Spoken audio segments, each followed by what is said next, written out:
Very good morning my dear students, this is Rahul Dev and welcome back to the Cred International School Ara.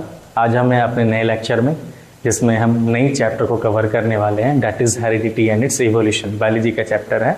Okay, सो हम strictly focus रखेंगे अपने इस lecture को CBSE 2025-2026 examination point of view से। ठीक है, okay. सो chapter start करते हैं। ये है आपके पास एक इवोल्यूशन का डेटा कि किस तरीके से आपके फोर फादर से आप अभी इवॉल्व हुए थे। इस चैप्टर में इसी को पढ़ना है। Okay, so we all know that cell which is called a basic unit of your life. इस सेल के अंदर बच्चा होता है न्यूक्लियस, जो कि ब्रेन ऑफ द सेल होता है, जो कि पूरी की पूरी जो है आपके उस सेल को कंट्रोल कर रहा होता है, राइट। उस न्यूक्लियस के अंदर होता है क्रोमोसोम। उस क्रोमोसोम के पास होता है DNA, that is deoxyribonucleic acid, और इस DNA का एक छोटा सा पार्ट को हम कहते हैं जीन। अब समझ लो बच्चा, क्रोमोसोम का मतलब होता है कैरेक्टर, राइट। आपका वो जो सेल है, वो सेल कौन सा टाइप का कैरेक्टर होल्ड करता है वो डिपेंड करता है उसके क्रोमोसोम पे। और क्रोमोसोम का ब्लूप्रिंट, मतलब उस कैरेक्टर का जो ब्लूप्रिंट होता है उसको हम कहते हैं DNA, ठीक है। और उसका छोटा सा पार्ट जीन, उसको हम कहते हैं जीन। अब ये क्रोमोसोम जो है, ये छोटा छोटा जीन को लेकर के ढेर सारा छोटा छोटा जीन मिलकर के क्या बन रहा है, क्रोमोसोम। वो गुच्छा में जो है पैक्ड है, राइट। अब क्रोमोसोम और जीन के बीच में ये मतलब है क्या, ये दोनों कैरेक्टर ही बताते हैं। अभी जीन क्या है, छोटा छोटा जो है थ्रेड लाइक स्ट्रक्चर में इसको घुमा के रख देते हैं और न्यूक्लियस के अंदर फिट कर देते हैं। इसकी लेंथ बहुत लंबी होती है क्योंकि बहुत सारा इंफॉर्मेशन है उसके अंदर, इतनी कि मतलब यहाँ से अमेरिका उसे एक थ्रेड को लेके जा सकते हो, बहुत लंबी थ्रेड होती है। ओके, अब ये जो जीन है वो रिस्पॉन्सिबल होता है बच्चा प्रोटीन की फॉर्मेशन में। अब एक चीज मैं आपको बता दूं कि प्रोटीन जो है निहायत सबसे छोटा सा कैरेक्टर है, मतलब सबसे छोटा। जैसे आप बोलते हो ना सेल इज द स्मॉलेस्ट, नहीं, प्रोटीन इज स्मॉलेस्ट, जो कि डिफाइन करता है कि आपके बॉडी का कैरेक्टर कौन सा होगा। सबसे छोटा अगर कोई हिस्सा है, यूनिट है, तो वो है प्रोटीन। प्रोटीन से ही सब कुछ बना हुआ है, सब कुछ। सो प्रोटीन, और जो कि डिसाइड क्या करता है, कैरेक्टर ऑफ द बॉडी, सबसे छोटा हिस्सा। ओके, और ये जो कैरेक्टर है ये ट्रांसफर होता है फ्रॉम पेरेंट्स टू ऑफस्प्रिंग, मतलब अपने संतान पे थ्रू रिप्रोडक्शन के प्रोसेस से हम जो है ट्रांसफर करते हैं कैरेक्टर्स को। अभी है क्या रिप्रोडक्शन, क्लास 4 से ही पढ़ते आ रहे हैं हम लोग कि एक प्रोसेस है जिसमें हम जन्म देते हैं नए इंडिविजुअल को जो कि सिमिलर होते हैं उनके पेरेंट्स के सिमिलर होते हैं, बट थोड़ा ना थोड़ा उनके अंदर क्या रहता है, डिफरेंसेस और वेरिएशन रहता है। छोटा सा डिफरेंसेस या वेरिएशन रहता है। ये डिफरेंस कैसे आ जाता है, वेरिएशन कैसे आ जाता है, DNA की कॉपिंग में एरर। हमारे सबके पास जो कॉपिंग मशीन है ना DNA का, उसमें एरर आता है, सबके पास खराब मशीन है, ठीक है। ओके, अब रिप्रोडक्शन बच्चा समझ लो, ये है 2 टाइप का, एक सेक्सुअल और एसेक्सुअल। सेक्सुअल रिप्रोडक्शन में हम 2 पेरेंट्स को इन्वॉल्व करते हैं। एसेक्सुअल रिप्रोडक्शन में हमारे पास सिर्फ single parents is enough, male female और हमारा ये उनका संतान, ठीक है। अब ये भी हमारा पेरेंट्स है। एसेक्सुअल रिप्रोडक्शन में आलू ये पेरेंट्स है, उसका ऑफस्प्रिंग वहीं पे। अब देखने को मिल रहा होगा आपको कि इन तीनों को मिलाओ, ये इनके माता पिता और ये बच्चा है, इसमें वेरिएशन आया। हाँ सर आया, कुछ कैरेक्टर इनसे लिया, कुछ कैरेक्टर इनसे लिया। जैसे बालों का कलर इनसे लिया, जेंडर इनसे लिया, है ना, चेहरा इनसे थोड़ा रिलेटेड है, नाक इनसे रिलेटेड है। तो विजिबल डिफरेंसेस आपको देखने को मिल रहा है, मतलब वेरिएशन देखने को मिल रहा है, क्योंकि ये सेक्सुअल रिप्रोडक्शन है मेरे भाई। 2 जगह से इंफॉर्मेशन आ रही है। ये सेक्सुअल रिप्रोडक्शन के अंदर कोई विजिबल डिफरेंसेस देखने को आपको नहीं मिलती जो कि दिख जाए। आलू और आलू बाप है, आलू बेटा है, देखने को मिलता है डिफरेंसेस? नहीं सर, बिल्कुल नहीं। इसमें जो डिफरेंसेस है वो मैक्सिमाइज हो सकता है सेक्सुअल रिप्रोडक्शन के टाइम पे। जैसे आप देखते हो कि माता पिता गोरे हैं, बच्चा थोड़ा सा सांवला निकल गया, या हो सकता है वो नाना पे गया हो, दादा पे निकल गया हो, तो बहुत ज्यादा डिफरेंस भी आ सकता है और कम डिफरेंस भी आ सकता है। लेकिन एसेक्सुअल रिप्रोडक्शन में ना की मात्रा या बहुत कम जो है वेरिएशन देखने को मिलता है। सो अभी हम बात करेंगे about the variation and heredity. So what is the mechanism by which variation are created and passed from one generation to another? ये जो वेरिएशन बनती है और पास होती है एक जनरेशन से दूसरे जनरेशन में, उसकी मैकेनिज्म क्या है? Let us understand variation with an illustration. एक इलस्ट्रेशन से हम समझते हैं, एग्जाम्पल से। देखो यहाँ पे ये पिता है और ये माता है, ये इनका बच्चा है। अब इस बच्चे में देखो, इनको इनका स्किन जो है वो माता से मिली हुई है। Child gets the skin colour from his mother. जो हाइट है वो उनके फादर से मिला हुआ है। So variation are created and pass from one generation to another. ये एक जनरेशन से दूसरे जनरेशन में पास होता है, वेरिएशन जो है क्रिएट होकर के, ठीक है। और ये वेरिएशन आ गया ना मेरे भाई। देखो ये बच्चा जो है ये प्रॉपर इनके जैसा और इनके जैसा नहीं है, अलग अलग जैसे लोगों का है। इनसे कुछ लिया, उनसे कुछ कैरेक्टर लिया। ओके, सो नेक्स्ट हम बात करें that inheritance from the previous generation provides both a common basic design. जो इनहेरिटेंस होता है मतलब बाप से या मतलब पेरेंट्स से जो बच्चे के पास जो कैरेक्टर जाती है, जो कैरेक्टर जाती है उसके पास जो है बेसिक बॉडी डिजाइन तो चली जाती है, लेकिन थोड़ा ना थोड़ा उसके अंदर डिफरेंस आ जाता है and subtle changes in it for the next generation, ठीक है। थोड़ा डिफरेंसेस आता है। तो मैं पिछले 1 मिनट से एक ही चीज बता रहा हूं कि रिप्रोडक्शन के टाइम पे एक कैरेक्टर जो है पेरेंट्स से उसके ऑफस्प्रिंग में जाती है और उनके पास थोड़ा सा डिफरेंस चला जाता है डीएनए के कॉपिंग एरर के वजह से, ठीक है। लगातार और आगे 2 मिनट में हो सकता है यही बोलता चला जाऊं, ठीक है, अलग अलग एग्जाम्पल और अलग अलग लहजे में, क्योंकि चैप्टर में ही ऐसा है, तुम्हारा सीबीएसई ऐसे ही करता है, तो मैं क्या करूं। Okay, so transfer of character from one generation to another is called as heredity. इस प्रोसेस को, जहां पे कैरेक्टर एक जनरेशन से दूसरे जनरेशन में जाता है, इस प्रोसेस को हम कहते हैं heredity. So when this new generation reproduces, जब न्यू जनरेशन रिप्रोड्यूस करता है, the second generation will have differences. जब तो दूसरा अगला जनरेशन जो होता है उसके पास थोड़ा सा डिफरेंसेस आता है। ओके, सो अब ये जो बच्चा को देख लो, फिर से बाल का कलर पापा से है ना, और मैं इतना गौर से देख नहीं पा रहा हूं बट अब बाल भी इनके जैसा ही है। ओके, जेंडर इनसे ले लिया हुआ है, तो ये डिफरेंसेस आ रही हैं हमारे नेक्स्ट जनरेशन के अंदर। ओके, वहीं पे अगर हम बात करें एसेक्सुअल रिप्रोडक्शन की, तो क्या होती है? What happens when a single individual reproduces as in asexual reproduction? समझते हैं क्या होता है जब सिंगल इंडिविजुअल जो है वो रिप्रोड्यूस करता है। तो suppose we are taking an example of a bacteria जो कि अपने आप को डिवाइड करता है और 2 ऑफस्प्रिंग में कन्वर्ट करता है, और जो रिजल्टेंट 2 बैक्टीरिया है वो खुद फिर से डिवाइड करता है अपने आप को और इस बार 4 में बदल जाता है, ठीक है।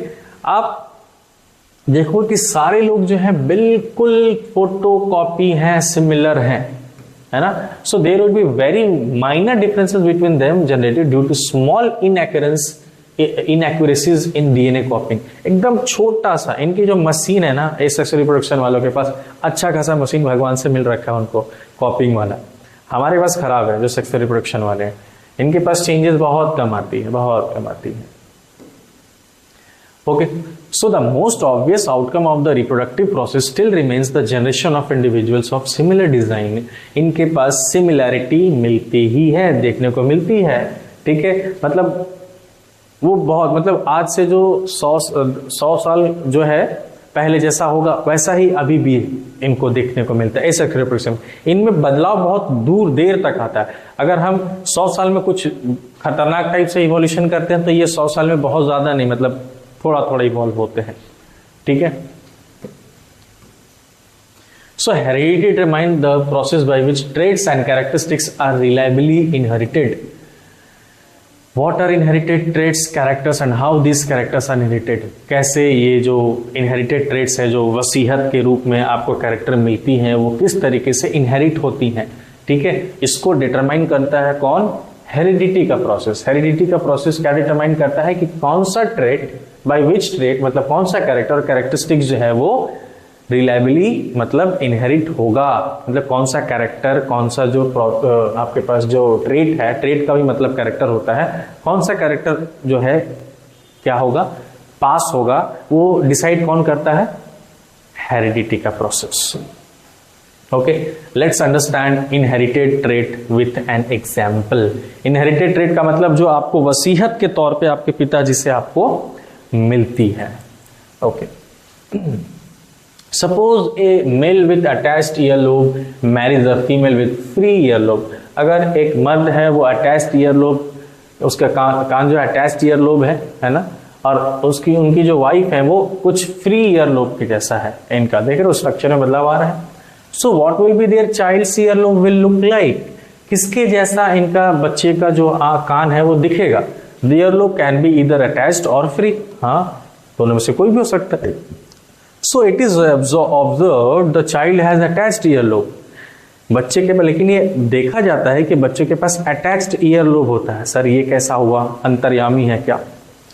सो we can say child has inherited the trait of attached earlobe from his father.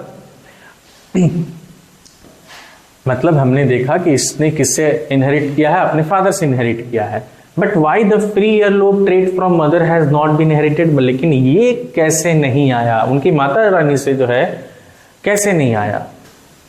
तो इस चीज को देखने के लिए कि भैया पिताजी से ही क्यों लिया, माताजी से क्यों नहीं लिया, मतलब फ्री ईयरलोब क्यों नहीं लिया, अटैच्ड ईयरलोब ही क्यों लिया, है ना, अंतर्यामी थे क्या? इस चीज से पर्दा हटाने के लिए हमको पढ़ना होगा भैया मेंडल को। मेंडल भैया क्या है? So mother and father contribute equally quantity of gene. माता और पिता कंट्रीब्यूट करते हैं इक्वली, मतलब जीन्स का जो क्वांटिटी है ना वो इक्वली कंट्रीब्यूट करता है, आधा ये आधा वो। When contribution is equal, then why different trait of the child? अगर contributions बराबर है तो बच्चे का जो ट्रेट है, कैरेक्टर है, वो अलग अलग क्यों होता है? And if different trait, then what percentage of trait goes to offspring from parents? कितने परसेंटेज में मतलब जो है जाता है, मतलब माताजी से कितना परसेंटेज, पिताजी से कितना परसेंटेज में कैरेक्टर्स को ले रहा होता है? To answer all these unanswered question, सारे सवालों जो अभी तक जिसका जवाब नहीं मिला है, उस जवाब को जानने के लिए हम समझते हैं यहाँ पे a child is born on 20 July 1822। He went in a monastery for education. एक आदमी है इसमें जन्म लिया, मोनेस्ट्री गया एजुकेशन के लिए, और फिर then he went on to study science and mathematics at the university of Vienna. He appeared in the examination for teaching certificate and failed, but the failure did not suppress his zeal for scientific quest. Fail हो गया बंदा, लेकिन उसका failure जो है इसके जील को, इसके जुनून को, इसके जिद को फेल नहीं कर पाया, दबा नहीं पाया। He went back to his monastery and started growing peas. ये अपने मोनेस्ट्री में वापस गया और पीज उगाने लगा। Mendel blended his knowledge of science and mathematics and was the first one to keep count of individuals exhibiting a particular trait in each generation. अब ये भैया मेंडल जिन्होंने क्रांति ला दी बायोलॉजी की दुनिया में, क्योंकि बायोलॉजी वाले देखो जनरली अगर 11-12 में जाओगे तो बायोलॉजी वाले जनरली मैथ्स से थोड़ा कम जो है ना ध्यान देते हैं, लेकिन बायोलॉजी में इन्होंने मैथमेटिक्स डाल दिया कि लो पीसीबी वालों आपको भी पढ़ना पड़ेगा मैथमेटिक्स, है ना। तो इन्होंने क्या किया, ये पीस से एक इंटरेस्टिंग चीजों को एग्जिबिट किया। क्या किया? This helped him to arrive at the laws of inheritance. मतलब इन्होंने जितनी भी जनरेशन को काउंट कर दिया, उपजा करके एक एक चीज को, मतलब पीस के बारे में पूरी जो है ना पीएचडी कर रखी इन्होंने, मतलब जितना कितना जनरेशन उगा करके उसकी जीवनी से मरने तक का इन्होंने ध्यान दिया, मतलब गिन लिया। So this helped him to arrive at the laws of inheritance. इससे इनको मदद मिली एक लॉ निकालने में जिसको बोलते हैं लॉ ऑफ इनहेरिटेंस। अभी लॉ ऑफ इनहेरिटेंस क्या था? Let's study Mendel's experiment with pea plant in detail. Mendel's experiment पढ़ते हैं। So Mendel use visible 7 contrasting character of pisum sativum garden pea. 7 contrasting character, contrasting मतलब जैसे मान लो गोरा काला, छोटा बड़ा, मोटा पतला, ये कॉन्ट्रास्टिंग कैरेक्टर्स हैं। ये 7 कॉन्ट्रास्टिंग कैरेक्टर पी का जो है वो निकाला। हाइट देखा, 2 हाइट होते हैं, एक बड़ा होता है एक छोटा होता है। दूसरा कॉन्ट्रास्टिंग कैरेक्टर था कलर, एक पर्पल होता है एक वाइट होता है। तीसरा कॉन्ट्रास्टिंग कलर था सीड का शेप, एक राउंड शेप और एक रिंकल शेप का होता है। नेक्स्ट है सीड का कलर येलो और ग्रीन, पॉड का कलर एक ग्रीन और एक येलो, पॉड की शेप एक फुल और एक कॉन्स्टिकेटेड, ऐसा भी होता है ना बीज पीस देखे हो ना, उसको लगता है कि जैसे प्रॉपर उसको कोटिंग किया हुआ, और ये जो है एक ऊपर से इस टाइप का बनता है। पोजीशन ऑफ फ्लावर एक्सियल और टर्मिनल, एक एक्सियल एंड में होता है और एक टर्मिनल एंड पे होता है। देख रहे हो एक बीच में यहाँ एक्सियल एंड में और एक terminal. What he was thinking to do with this trait, इसमें इन्होंने ये 7 कैरेक्टर्स कॉन्ट्रास्टिंग कैरेक्टर से या ट्रेट से क्या सोच रहे थे? Producing offspring by crossing these traits, मतलब अलग अलग कैरेक्टर वालों को आपस में मिला रहे थे, ब्रीड करवा हाइब्रिड करवा रहे थे, क्रॉस करवा रहे थे उन लोगों को, और चेक कर रहे थे calculate the percentage of the offspring with particular trait, मतलब चेक कर रहे थे कि कितना कितना जो है, मतलब क्या हो रहा था उसका रिजल्ट, कौन सा कैरेक्टर जो है ऑफस्प्रिंग में जा रहा था और कौन सा कैरेक्टर कितना ज्यादा जा रहा था, कौन सा कैरेक्टर कितना कम जा रहा था, है ना। So Mendel made several crosses of pea plant involving only one pair of characters. इन्होंने several crosses of pea plant से इन्होंने क्या किया, एक पेयर ऑफ कैरेक्टर को उठा करके, जैसे मान लो एक बड़ा पेड़ को छोटा पेड़ से क्रॉस करवाया, ठीक है, और एक पेयर को एक बार में उन्होंने करवाया। तो अब as Mendel's has taken one character at a time, so it is called as monohybrid cross. Monohybrid, mono मतलब एक, तो एक कैरेक्टर को क्रॉस करा रहा है इन्होंने, इसलिए उनको बोलते हैं monohybrid cross. So mono means one and hybrid means different, 2 different characters, तो उनको आपस में क्रॉस कराया। First parent for crossing P1 generation, जो पहला पेरेंट जो उसके बाद से आया उसको हम लोग P1 जनरेशन बोलते हैं, ठीक है, ओके, मतलब फर्स्ट जनरेशन। अब देखते हैं कि उस मोनो जो एक एक कैरेक्टर को जो है ये हाइब्रिड करवा रहे थे, उससे क्या रिजल्ट मिला उनको, ठीक है, what result Mendel's got after his first monohybrid cross. So when Mendel's cross the tall pea plant with a dwarf pea plant, इन्होंने जब बड़े पी प्लांट को छोटे पी प्लांट से जब क्रॉस करवाया तो क्या मिला इनको, Mendel observe all the plants पर टॉल इन फर्स्ट जनरेशन, सारे प्लांट्स बड़े हुए, टॉल हुए। अच्छा, ऐसा कैसे हो सकता है भैया? So Mendel thought if all the plants are tall, then where did the dwarf character gone? क्योंकि हम जानते हैं कि आधा आधा दोनों से लेगा ना मेरे भाई, माता से आधा पिता से आधा, क्योंकि दोनों लोग इन्वॉल्व हैं उस प्रोसेस में, तो किसी एक पर्टिकुलर कैरेक्टर को ही क्यों ये जो है इनहेरिट कर पाया?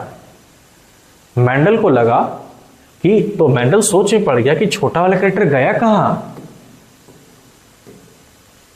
तो Mendel self cross the P plant, toll pea plant of the first generation. तो फर्स्ट जनरेशन में जितने लोग थे ना, उसमें से आपस में 2 कजिन्स मैरिज होता है ना, वैसे ही करवाया दोनों को। So Mendel observe there are 3 tall plant pea plants and 1 dwarf pea plant in the second generation. Interestingly, अब देखो 2 लंबे लोग आपस में मिले और एक छोटा मिल गया। इसका मतलब उनको एक दिमाग सूझा,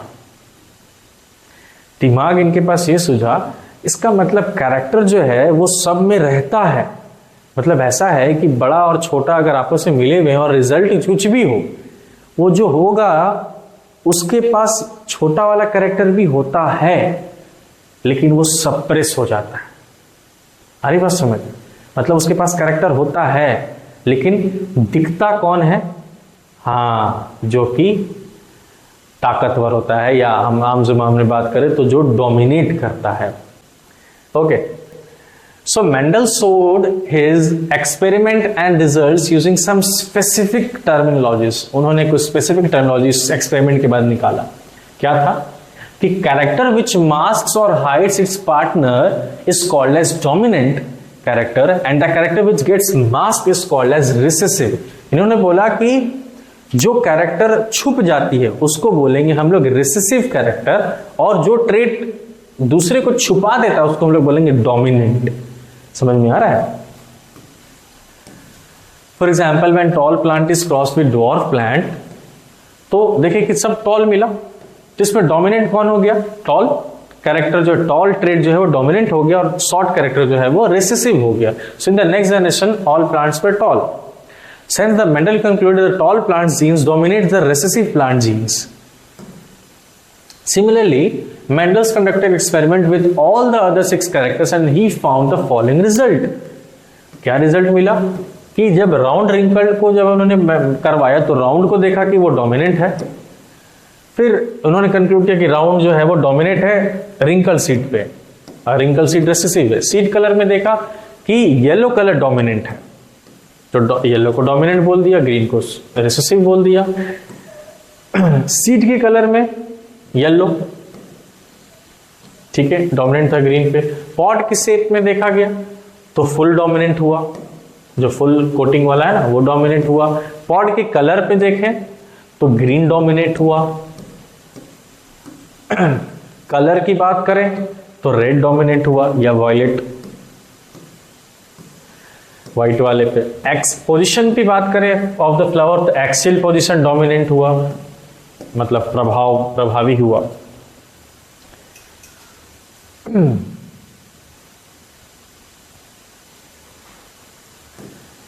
ओके, तो मेंडल को ये बात सूझी, उसने सोचा कि what is responsible for this traits of character, कि इसके पीछे क्या रिस्पॉन्सिबल है.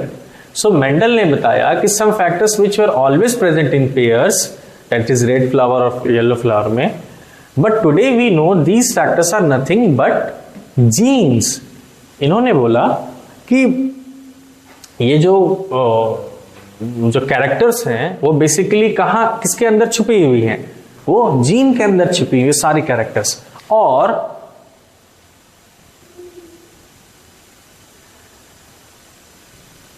Mendel showed dominant genes with capital letter and recessive genes with small letter. कहने का मतलब ये है कि मेरे भाई, जैसे मैंने बोला ना कि टॉल था और शॉर्ट था, टॉल और शॉर्ट मिला तो टॉल हुआ, लेकिन उसके पास शॉर्ट वाला कैरेक्टर भी है ना, वो छुपा कहाँ, वो मैं बोलना चाह रहा हूं. वो छुपा उसके जीन के अंदर, समझ लो कोडिंग के अंदर छुपा हुआ है. उसके पास है, जीन के अंदर कोडिंग होती है, उसको छुपा हुआ है. तो उन्होंने बोला ना कि 2 टाइप की कैरेक्टर का हिसाब बनाया उन्होंने. एक बोला कि एक दिखने वाला और एक पीछे की कोडिंग. जैसे तुम अपना कंप्यूटर देखोगे, तुम टाइप करते हो ABCD, तो तुमको दिखता क्या है ABCD, लेकिन उसके पीछे कितने 01010101 चल रहे हो तुमको दिखता है क्या ना, वो कोडिंग है. उसी तरीके से दिखता हमको टॉल या शॉर्ट या जो भी कैरेक्टर के बारे में बात कर रहे हो, उसके पीछे की कोडिंग जो है वो आपको नहीं दिखती है, लेकिन वो है. आरी बात समझ. तो इन्होंने बोला कि जो डोमिनेंट वाला जो कैरेक्टर है ना, इसको इन्होंने कैपिटल लेटर से बताया और जो रिसेसिव वाला है उसको स्मॉल लेटर से बताया और दोनों को पेयर में रखा, है ना. मतलब कहने का मतलब है कि मान लो हम जानते हैं ना कि पेयर्स में होती हैं कैरेक्टर्स XY XX. तो इन्होंने बोला कि अगर मान लो कि ये टॉल वाला है और पूरा टॉल ही कैरेक्टर उसके पास है तो बड़ा टी, और अगर उसके अंदर बड़ा और छोटा दोनों का कैरेक्टर है तो क्या लिखेगा, बड़ा टी और छोटा टी, मतलब बड़ा वाला भी है उसके अंदर और छोटा वाला भी है. देखो जैसे अगर टॉल है तो बड़ा टी दोनों उसके पास कौन सा होगा, बड़ा टी. छोटा है तो दोनों उसके पास स्मॉल है. ठीक है, कलर के लिए बड़ा आर रखा और व्हाइट के लिए छोटा आर. पॉड कलर में वही जी बड़ा और स्मॉल में येलो हो जाएगा, येलो या white, yellow. So Mendel used 2 terms to explain his observation. Appearance of any detectable characteristics of an individual, phenotype, मतलब जो दिख रहा है characteristics, उसको उन्होंने बोला phenotype, जो दिखेगा लोगों को, appear होगा. और उसके पीछे की जो जेनेटिक कॉम्पोजिशन है उसको इन्होंने बोला जीनोटाइप. ठीक है, छुपा के कोडिंग, जीनोटाइप जो दिख रहा है वो फिनोटाइप. जैसे ये रेड है, इसका जीनोटाइप क्या होगा, बड़ा आर, मतलब इसके पास जो दोनों पेयर है, मतलब दोनों जो है जीन वो बड़ा आर वाला ही है ना, रेड वाला ही है. और इसमें अगर बड़ा आर की जगह छोटा आर भी रहता ना तो इसके अंदर मतलब रेड भी है और व्हाइट भी है, लेकिन दिखेगा कौन, रेड, क्योंकि वो डोमिनेंट है. अरे बात समझते हैं, आहिस्ता आहिस्ता सब कुछ समझ में आएगा. अब देखो, Mendel cross tall pea plant and dwarf pea plant. He symbolize tall pea plant as बड़ा T and dwarf pea plant as small T. तो मान लो ये हम पेरेंट्स है, पहला पेरेंट्स है, बड़ा टी छोटा टी पेयर में होता है ना, तो बड़ा टी टॉल को बताएगा, छोटा टी ड्वार्फ को बताएगा। अब जैसे इनकी गैमेट्स मतलब लड़े आपस में, इन लोग जब ब्रीड किया तो क्या हुआ होगा, ये वाला उससे मिला, दूसरा से क्रॉस मल्टीप्लिकेशन करते हो ना मैथमेटिक्स में, उसी तरीके से। तो देखो क्या होगा, यही होता है ना, ये इससे एक बार मिला, फिर ये वाला इससे एक बार मिला, फिर ये वाला इससे मिला, इससे मिला। So here Mendel observed that all the plants were tall and T is dominated over T. क्यों? क्योंकि उनको चारों में, क्योंकि भैया इसके पास जब भी देखोगे हमारे पास कितने आउटकम्स मिलेंगे, 1 2 3 और 4, और चारों कैसे होंगे, ऐसा ही होगा ना, ये इसका आउटकम होगा। तो भैया इसके पास दोनों कैरेक्टर है, स्मॉल वाला भी और बिग वाला भी, लेकिन चूंकि बड़ा टी इज डोमिनेंट तो हमको दिखता क्या है, फिनोटाइप में अपीयर क्या होता है, जो डोमिनेंट वाला है। तो इसलिए चारों जो प्लांट होंगे वो 4 बच्चे होंगे इसके, और चारों बच्चे टॉल होंगे, लेकिन उन चारों बच्चे के अंदर स्मॉल टी वाला है कैरेक्टर जो है वो रहेगा उसके अंदर। ओके, अब जब इनको आपस में मिलाया, कजिन मैरिज किया, इनको जब आपस में मिलाया तो क्या मिलेगा बच्चा, अब बताओ, इसके साथ, तो देखो क्या मिलेगा, ये मिलेंगे ना आपको, ऐसा होगा कि नहीं होगा, होगा। So Mendel observe there are 3 tall plants and 1 dwarf plant. इन्होंने अब देखा कि इनके पास 3 बड़े प्लांट है, ये टॉल ही होगा आपके पास, ये बड़ा टी छोटा टी है, लेकिन बड़ा टी है तो टॉल होगा, बड़ा टी है तो टॉल होगा, क्योंकि अगर बड़ा आ गया तो वही होगा। हरी बात समझ, इसके पास है छोटा वाला लेकिन वही होगा, लेकिन अब दोनों छोटा है तो ये शॉर्ट ही होगा ना, ये ड्वार्फ ही होगा। ड्वार्फ का मतलब छोटा होता है, क्योंकि दोनों उसके पास कौन सा है, छोटा वाला है। तो इन्होंने देखा कि भैया जो जैसे करण अर्जुन भीड़ में खोए थे ना, बाद में मिलते हैं, उसी तरीके से फर्स्ट जनरेशन में मिलेंगे नहीं आपको, जो ड्वार्फ है उनका जो दूसरा कैरेक्टर था शॉर्ट वाला, वो कब मिलेगा, सेकंड जनरेशन में मिलेगा। आप देखो दिखाते हैं इसका मतलब क्या है ना। सो मेंडल ने कंक्लूड किया इस रिजल्ट को कि F2 जनरेशन में हाँ ये मिला उनको, तो उनका फिनोटाइपिक रेशियो क्या था, फिनोटाइपिक रेशियो था 3:1, मतलब 3 लंबा और 1 छोटा। अपीयरेंस तीनों टॉल है ना और 1 छोटा है, तो 3:1 होगा। ओके, लेकिन जीनोटाइप रेशियो में क्या होगा, तो जीनोटाइप मतलब कोडिंग, एक टाइप का कोडिंग देखो ये 1 हुआ 1, ये 2 टाइप हुआ 1:2, और ये 1 टाइप हुआ, तो 1:2:1 होगा ना मेरे भाई। ये एक टाइप की कोडिंग, ये दोनों एक टाइप की कोडिंग, ये 2 है और ये 1, तो इसका होगा 1:2:1। ठीक है, तब इन्होंने बोला कि चलो एक तो कर दिए, अब 2 लोग को आपस में मिलाया जाए। ठीक है, so Mendel cross tall pea plant with axial flower and dwarf pea plant with terminal flower. 2 character को एक साथ उठाया इन्होंने।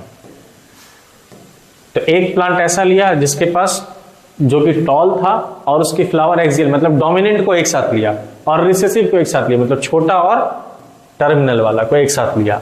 2 फॉर्मेशन हुआ, ऐसा एक साथ ला दिया गया उसको, TA एक साथ, TA एक साथ। अब इसको मिलाते हैं, तो पहला जनरेशन क्या मिलेगा आपको, देखो ऐसा मिलेगा TTAA, TTAA, TTAA, TTAA। लेकिन देखो इसमें क्या होगा, इसमें देखो बड़ा टी के वजह से ये टॉल हो जाएगा, और बड़ा ए के वजह से ये क्या होगा, फ्लावर पोजीशन कितना होगा, कैसा होगा, एक्सियल होगा, सेम। तो आपके पास यहाँ पे भी 4 मिलेगा। लेकिन अब भैया देखो बेवकूफ जैसा ही हमसे बात मत करना कि इसको इससे मिलाइए एक बार, फिर इसको उससे मिलाइए, फिर उसको मिलाइए, फिर इससे मिलाइए, ऐसा बात मत करना मेरे से। ठीक है, यहाँ पे 2 कैरेक्टर है तो दो एक ही साथ आएगा, मतलब बाबू मेरे ये दोनों एक साथ इससे और इससे जाएगा, और ये दोनों एक साथ इससे और इससे जाएगा। बात समझ में आ रही है? यहां पे अब ये हो गया, एक साथ दो दो कैरेक्टर उठाएगा, है ना। ये अब एक हो गया कैरेक्टर, ये हो गया दूसरा कैरेक्टर, बात समझ में आ रही है। और ये क्रॉस करेगा इससे, समझ में आ रहा है। मतलब पहले जब तुम जो बड़ा टी और क्रॉस कर रहे थे ना छोटा टी से, तो ऐसे ऐसे कर रहे थे, इसको एक मान रहे थे और इसको दूसरा मान रहे थे, और इसको एक मान रहे थे, इसको तीसरा या इसको चौथा मान रहे थे, है ना। अब इसको एक मान लो, इसको दूसरा मान लो, इसको एक मान लो, इसको दूसरा मान लो, ऐसे ऐसे। अब इसको एक साथ यहां उठाओ, फिर इससे, फिर इसको यहां से, और फिर इसको यहां से। समझ में आ रहा है मेरे भाई, आ रहा है ना। हाँ, आना चाहिए, ठीक है। तो अब आगे समझते हो। अब यहां पे देखो, हमको यहां पे भी जो है पूरा का पूरा डोमिनेंट वाला लोग हमको मिला, मतलब टॉल मिला और एक्सियल मिला, 4। अगर हम इनको सेल्फ पॉलिनेट करवाते हैं तो क्या मिला हमको, देखो। अब सेल्फ पॉलिनेशन में हमको देखने को मिलेगा क्या, ये सब। अब ये सर कैसे कैसे कर दे रहे हैं आप, देखो दिखा रहे हैं, ऐसे करो। पहले लो बड़ा टी बड़ा ए, बड़ा टी छोटा ए, छोटा टी बड़ा ए, छोटा टी छोटा ए। समझ में आ रहा है। इधर भी वही चीज, बड़ा टी बड़ा ए, बड़ा टी छोटा ए, छोटा टी बड़ा ए, छोटा टी छोटा ए। अब मिलाओ, इसको इससे मिलाओ तो ये बनेगा, इसको इससे मिलाओ ये बनेगा, इससे इससे क्रॉस कराओ ये बनेगा, इससे उसको क्रॉस कराओ ये मिलेगा। ये तरीका है, समझ में आ रहा है। तो जब ऐसे क्रॉस किए हम तो हमको क्या रिजल्ट मिला, ऐसा रिजल्ट मिला। अब समझो, यहां पे अगर हम एक को अगर हम डिकोड करें, इससे क्या मिलने वाला है आपको, टॉल और एक्सियल, टॉल और एक्सियल, टॉल और एक्सियल, टॉल और एक्सियल, टॉल एक्सियल, टॉल और ये छोटा छोटा दोनों एक आ गया, मतलब हाँ टर्मिनल।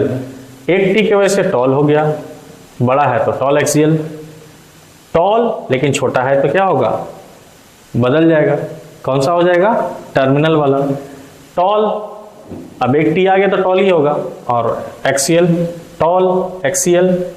अब ये दोनों छोटा है मतलब short axial, short axial, tall axial, tall ये क्या है, टर्मिनल, शॉर्ट एक्सियल, शॉर्ट और टर्मिनल।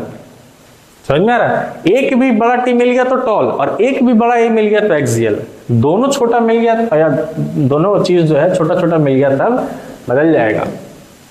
हाँ, तब यहाँ पे देखो फिनोटाइपिक रेशियो निकालते हैं हम लोग, तो आपको कितना मिला, फिनोटाइपिक रेशियो कितने प्रकार के होंगे, देखो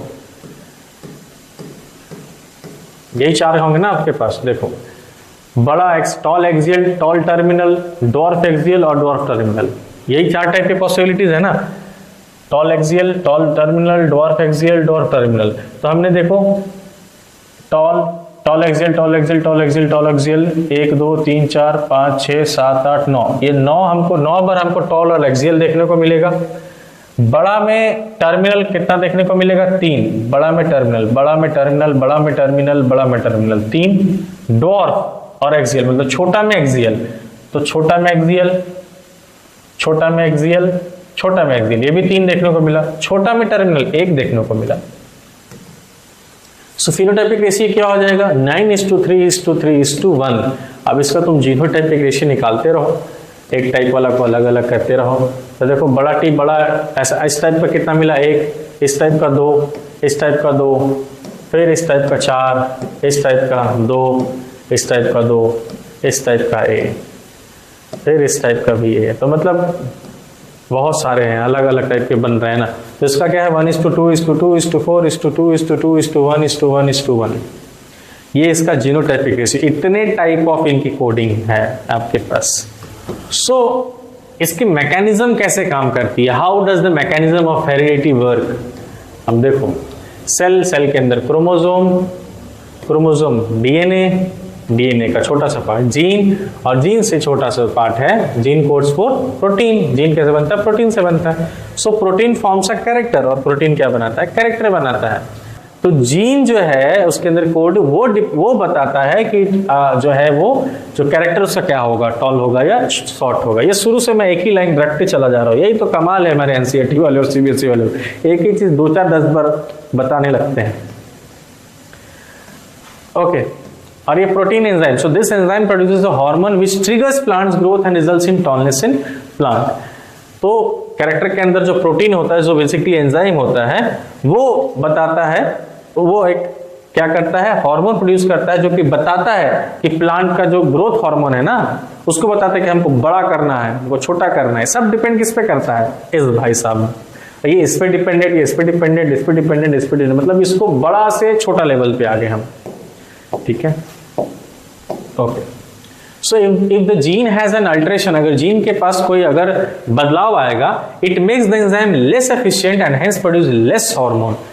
अगर उसमें कुछ अल्टरेशन आता है तो वो जीन को क्या करेगा, एंजाइम को थोड़ा कम एफिशिएंट बनाएगा और कम हार्मोन रिलीज करेगा, कम हार्मोन बनाएगा ग्रोथ वाला, तो कम बनाएगा तो फिर भैया वो छोटा हो जाएगा, कम बनाएगा तो मतलब कुछ जो भी कैरेक्टर पे काम कर रहा है वो उतना प्रॉपरली नहीं कर पाएगा।